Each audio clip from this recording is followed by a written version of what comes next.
Muchas veces en el mundo, digamos, el derecho va acompañando la evolución social. Y justamente muchas veces el derecho va quedando retrasado y la evolución social exige cambios. Quien habla es Daoiz Uriarte, abogado y director del Instituto de Derechos Humanos de la Facultad de Derecho de la Universidad de la República. Esto es Caronte, un podcast sobre la eutanasia en Uruguay.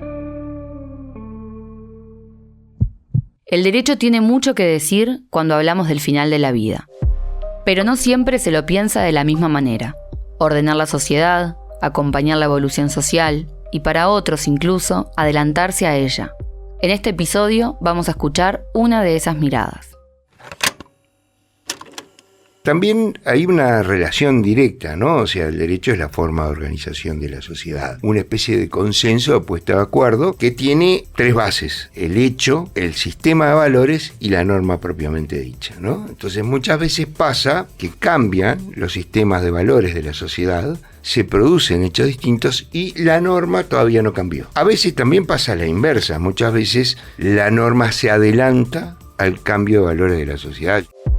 Desde su perspectiva acerca del derecho, estos tres ejes no siempre avanzan juntos, y para él, la historia uruguaya ofrece ejemplos de esa diversidad.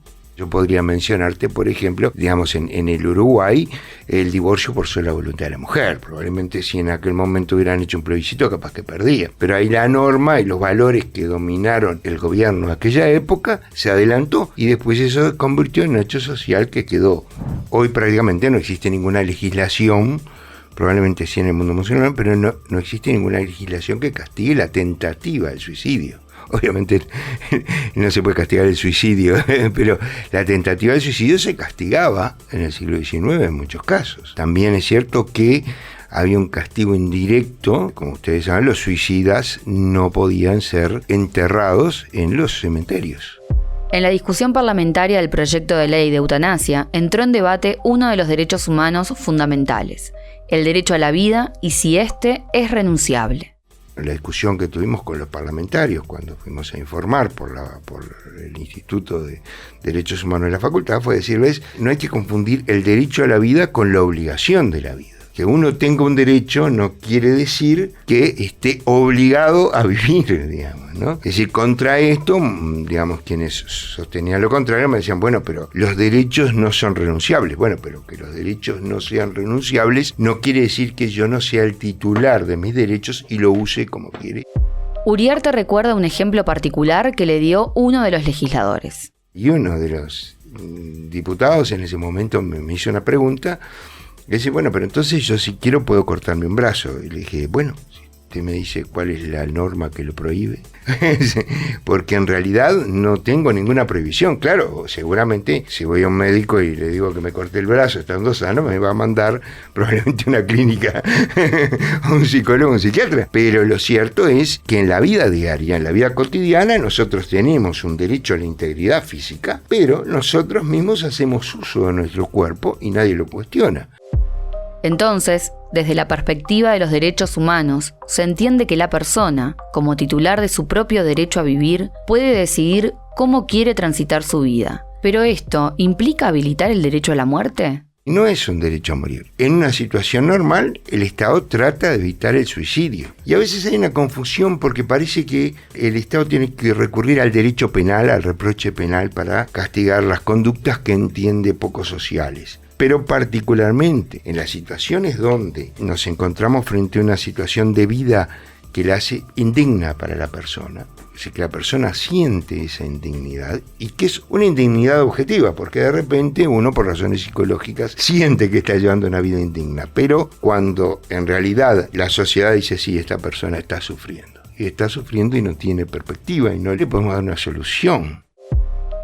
Aunque podamos discutir cómo entra la eutanasia en la forma en que hoy la sociedad entiende estos temas, donde parece haber más certezas es en su encuadre frente a los tratados internacionales que Uruguay ha ratificado y frente a la propia Constitución. Y yo creo que lo más importante desde el punto de vista de los derechos humanos es señalar que, el mundo ha avanzado en una serie de preceptos de derechos humanos y también de organismos de Contralor. Y los organismos de Contralor ya han estado opinando sobre esto, ¿no? Es decir, no viola ninguno de los pactos y tratados de derechos humanos a los que está sujeto el Uruguay. Y por supuesto tampoco nuestra Constitución, ¿no? Pero en materia de derechos humanos haces primero un test de convencionalidad y después un test de constitucionalidad, porque puede haber alguna prohibición dentro de la Constitución. En este caso nosotros estamos convencidos de que no. También muchas veces hay que resaltar que aunque nuestra legislación es absolutamente protectora de la vida, también en nuestra legislación admite la posibilidad de la muerte en determinadas circunstancias. En otra época lo admitía en el caso del duelo, ¿verdad? Por razones de honor. O sea que si podías matar a alguien por razones de honor, o alguien podía morir, quiere decir que tan sagrado, tan intocable la vida no era. ¿Y qué pasa entonces en el plano normativo a nivel internacional en materia de derechos humanos? Yendo a lo que son la experiencia internacional, tenemos que señalar primero los organismos internacionales de protección. Algunos que tienen que ver con nosotros, otros que los tomamos como insumo. Por ejemplo, el Tribunal Europeo de Derechos Humanos primero tuvo una jurisprudencia variable, pero ahora se ha mantenido una jurisprudencia de aceptar la posibilidad de que los países que integran el ámbito del Tribunal Europeo de Derechos Humanos lo puedan incorporar en su legislación. Y de hecho fueron los primeros, porque está Bélgica, Países Bajos, Luxemburgo, España, Suiza. En algunos lados esto se ha manejado no por ley, sino a través de la jurisprudencia. Es decir, la jurisprudencia, en uso de sus potestades, ha dicho, esto no es violatorio, esto se puede hacer. Esto es el caso de algunos estados de Estados Unidos, el caso de Canadá, el caso de Australia. En otros sí se ha requerido ley, como en España. Pero también es importante señalar que el Comité de Derechos Humanos de la ONU, en su observación número 36, que hace todo un análisis de lo que son los derechos de la salud, establece específicamente que no se opone, que no existe una prohibición de legislar en esta materia de las posibilidades de eutanasia o suicidio asistido, etc. Hay dos elementos que aparecen en la discusión política sobre la eutanasia. Por un lado, que en Uruguay ya existe la figura del homicidio piadoso. Por otro, la existencia de los cuidados paliativos como una alternativa a ponerle fin a la vida. Para Dois Uriarte, no son cuestiones contrapuestas a la eutanasia. Todavía existe en nuestra legislación penal la posibilidad de que un juez exonere de pena por lo que se llama homicidio piadoso. Pero ¿cuál es la diferencia? Sigue siendo un delito. Lo único que se hace es que el juez puede exonerar según las circunstancias. La diferencia acá es que deja de ser un delito. Estamos frente a enfermedades terminales o enfermedades que van a seguir agravándose, y que no tienen hoy una solución médica. Si la solución médica apareciera, ya no estaría incluido dentro de este paquete. Pero hay que tomar en cuenta una cosa muy importante, y es que se ha tratado de señalar, pero lo importante son los tratamientos paliativos. No hay que confundir. Los tratamientos paliativos son una forma de atenuar el dolor, pero tienen una capacidad limitada. Y además también es limitada la capacidad de la persona de absorber ese tratamiento. Cada persona tiene su capacidad de soportar el dolor distinta. El derecho a la vida está pensado para que yo pueda hacer uso de mi vida, pero no para que me condicionen a vivir en una situación de indignidad. El derecho a la vida está pensado para que yo pueda hacer uso de mi vida, pero no para que me condicionen a vivir en una situación de indignidad.